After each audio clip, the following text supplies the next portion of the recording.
the question is not just simply about the usage of the term gay Christian in an informal, descriptive way, but in a way that's actually much thicker uh, in terms of intention on their part, and it's loaded with notions of identity.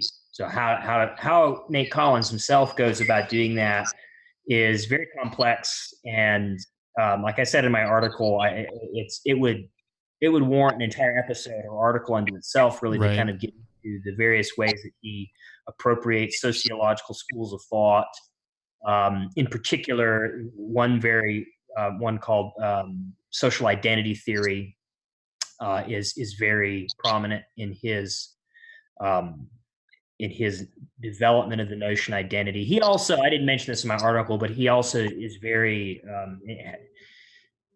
has a very technical engagement and eclectic appropriation of different epistemologies, so like standpoint epistemology and intersectionality. He tries to utilize in positive ways to construct his project. But you know, his central thesis that I quoted in my article is that this is his quote, that being gay, understood as an aesthetic orientation, is not sinful in itself.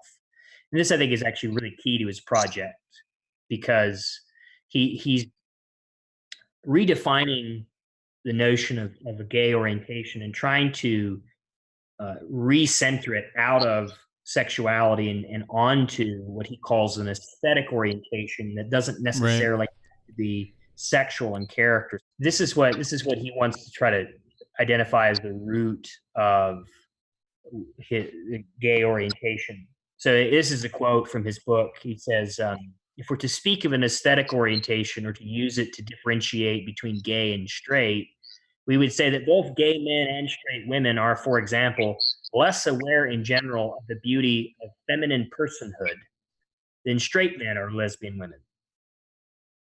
These general patterns we discern in the way people experience the beauty of others are now the basis for distinguishing between straight and non straight orientations rather than an impulse towards sexual activity."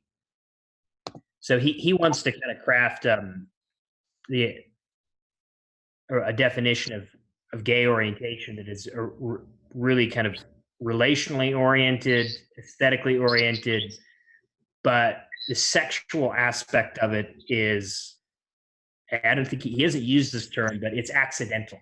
Sure. At the essence of what it means to be gay, have a gay orientation, Hmm. you take the sexuality portion out of it as an accident, and the essence of it is still the same. Hmm.